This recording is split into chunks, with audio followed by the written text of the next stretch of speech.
یہ بات ہمیشہ رہی ہے، بقول اقبال آئین نو سے ڈرنا، طرز کہن پہ اڑنا۔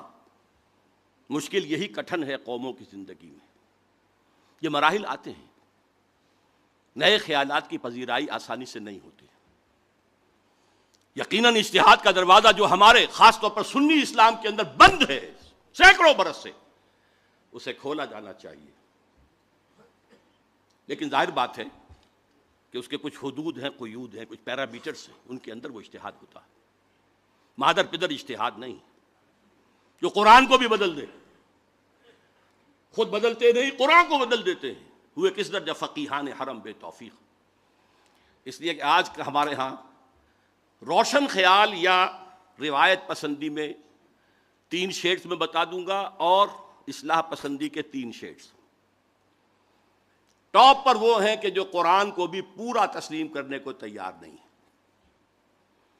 وہ کہتے ہیں قرآن سے اصول لے لو، اسپیسیفکس نہیں، یہ چور کا ہاتھ کاٹو اور یہ کرو اور کوڑے لگاؤ اور لعنان، یہ اسپیسیفکس ہیں۔ قرآن سے صرف اصول لو، اور یہ اسپیسیفکس جو ہیں یہ تو ایک خاص دور کے لیے وہ ہدایت دی گئی تھی۔ میرے نزدیک یہ ختم نبوت کا انکار ہے، تکمیل نبوت اور رسالت کا انکار ہے۔ اگر یہی بات تھی تو ابھی نبوت اور رسالت جاری رہنی چاہیے تھی۔ پہلی بات یہ، وہ لوگ جو قرآن بھی پورا ماننے کو تیار نہیں، ڈاٹڈ قرآن ڈاٹڈ۔ دوسرے وہ ہیں جو کہتے ہیں قرآن صرف قرآن پورا، لیکن ہم اس کی تعبیر خود کریں گے، ہم سنت رسول کو اس کی تعبیر ماننے کو تیار نہیں۔ یہ منکرین حدیث ہیں ہمارے ہاں، جو اہل قرآن بھی اپنے آپ کو کہتے ہیں۔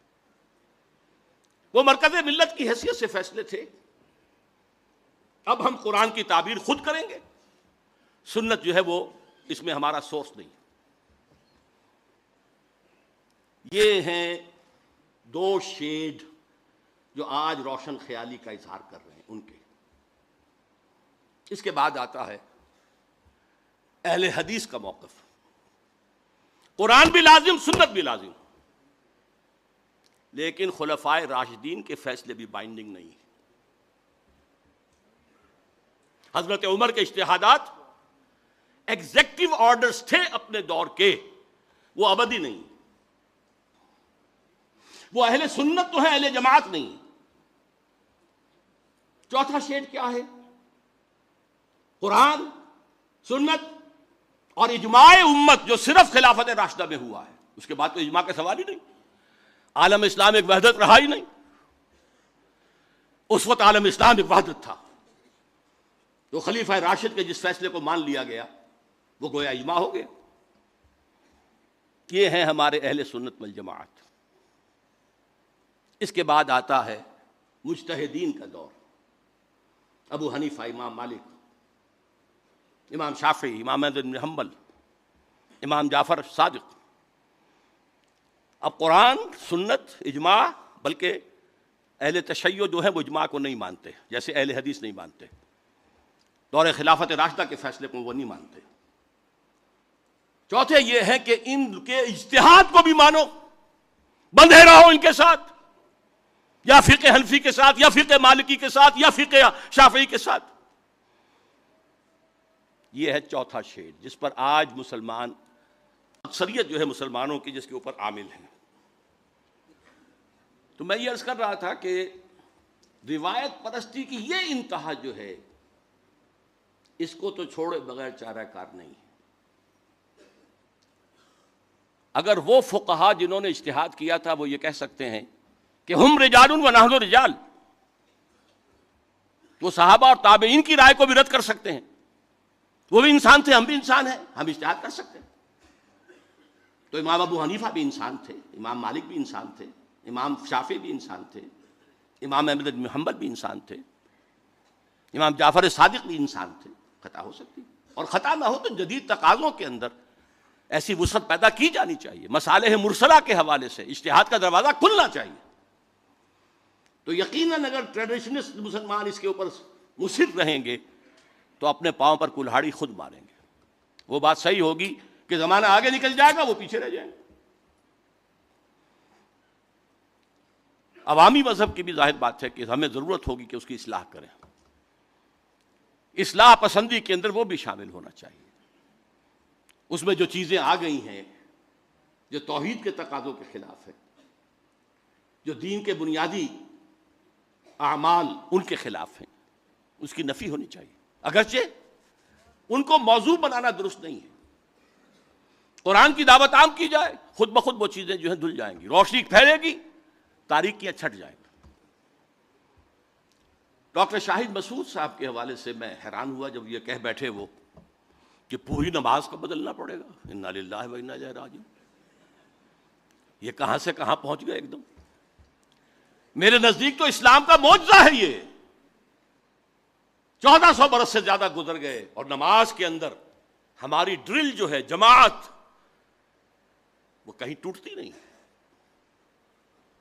کسی کے نزدیک 3 رکعتیں نہیں ہیں فجر کی، 2 ہی ہیں. کسی کے نزدیک 2 یا 4 نہیں ہیں مغرب کی، 3 ہی ہیں. ہر رکعت کی ترتیب وہی ہے. قیام ہے، رکوع ہے، پھر قومہ ہے، پھر سجدہ ہے، پھر جلسہ ہے، پھر سجدہ ہے. کسی کے نزدیک اختلاف ہے. شیعہ، بریلوی، دیوبندی، اہل حدیث، کسی کے نزدیک. سن 62 میں پہلی مرتبہ حج کی سعادت حاصل ہوئی تھی تو مجھ پر یہ منکشف ہوا تھا.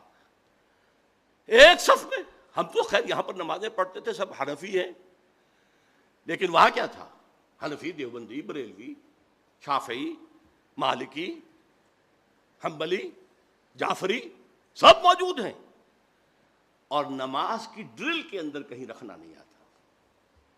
اگر کسی کا خیال ہوتا کہ جیسے رکوع ایک ہے ایک رکعت میں، سجدہ بھی ایک ہی ہے، تو کچھ ایک سجدہ کر کے کھڑے ہو جاتے، کچھ سجدے میں ہوتے، اور وہ کہتا پھر کھڑا ہونے والا یہ ناداں گر گئے سجدے میں جب وقت قیام آیا. نہیں، وہی ڈرل ہے، کوئی رکھنا نہیں. اور یہ صرف سنت کی وجہ سے ہے. سنت جو تواتر عمل سے آئی ہے، سنت صرف حدیث سے نہیں آئی ہے. امت کا تواتر عمل، صحابہ نے دیکھا حضور کو، صلو کما رأیتمونی اصلی. تابعین نے دیکھا صحابہ کو، تابعین نے دیکھا تابعین کو، نسل بعد نسل. نماز کا طریقہ یہی رہے گا. چاند پہ ہوں گے تو وہی زمین قرار پائے گی، اسی پر سجدہ ہوگا، اسی پر قیام ہوگا.